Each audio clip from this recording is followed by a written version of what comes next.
Selama batu ini dipertanyakan, ia akan selalu memberikan jawaban, bahkan akan mengatakan lebih banyak, dan sangat kooperatif.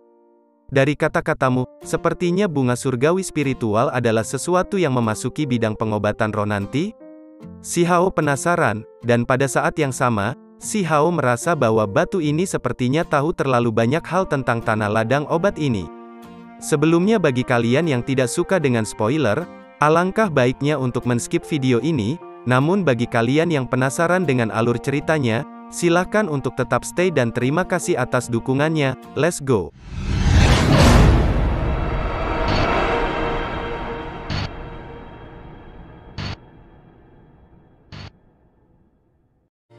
Cerita dilanjutkan, saya mendengar pohon tua itu mengatakan bahwa obat surgawi pada awalnya adalah tangkai obat berharga yang langka. Setelah memasuki musim semi surgawi abadi, ia menerima sejumlah besar esensi.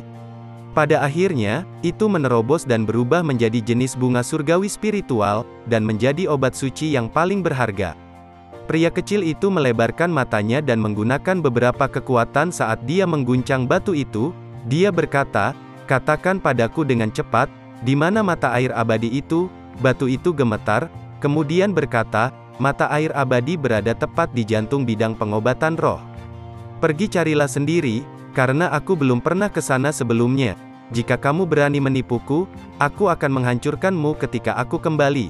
Si Hao berkata sambil membawa batu itu bersamanya. Setelah beberapa kilometer mereka berjalan, dia melihat ke arah kedalaman bidang obat. Cahaya suci keemasan menembus area di sana, dan seperti gelombang emas yang menerjang ke langit, cahaya itu menyelimuti area itu. Si Hao terkejut melihat ke depan dan terlihat mata air ada di sana, dan luasnya hanya sekitar 3 meter persegi. Itu memancarkan fluktuasi berwarna emas, dan benar-benar mempesona.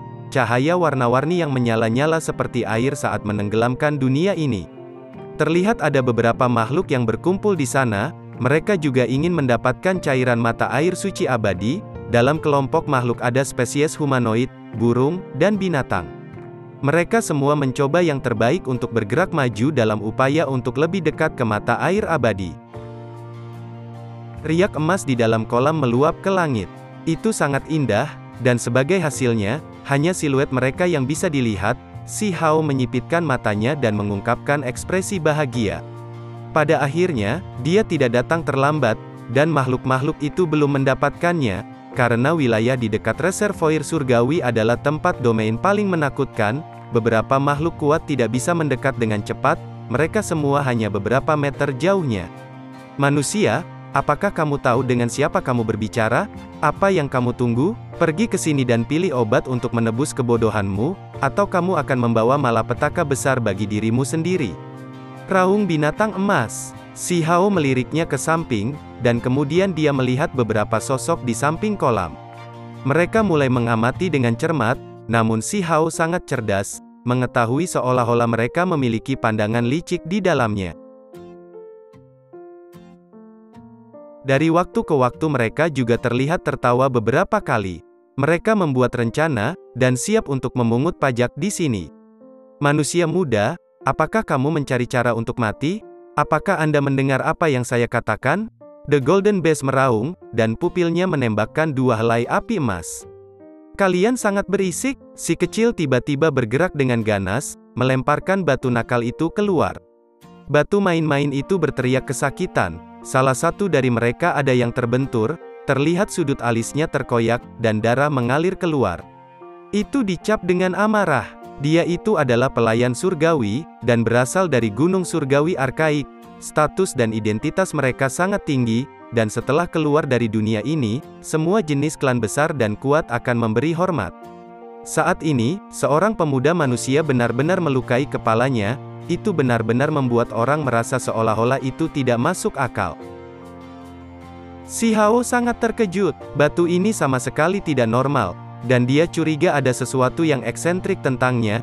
Itu benar-benar terlalu padat, bahkan melukai binatang emas setelah menabrak kepalanya. Saat batu nakal itu jatuh ke tanah, ia menangis tanpa henti sambil menggunakan semua kekuatannya untuk mengekspresikan rasa sakitnya. Ketika binatang emas melihat ini, itu benar-benar marah luar biasa. Dipukul oleh seorang pemuda manusia biasa saja.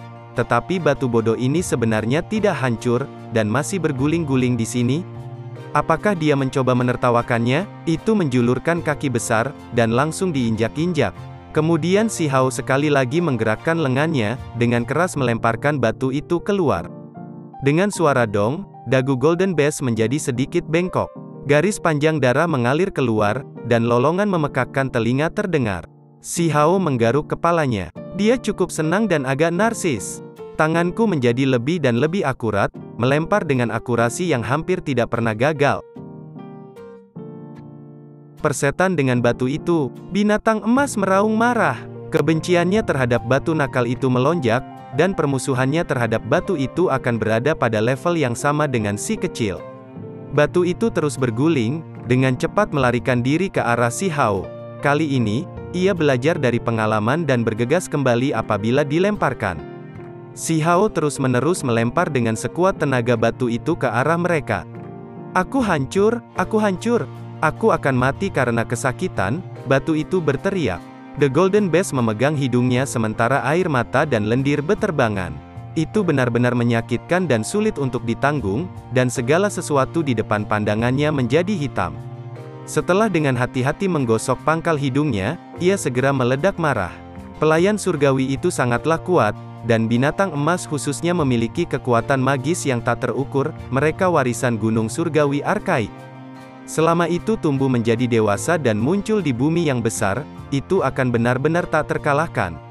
Namun sayang, itu tidak bisa menggunakan teknik berharga apapun di tempat ini.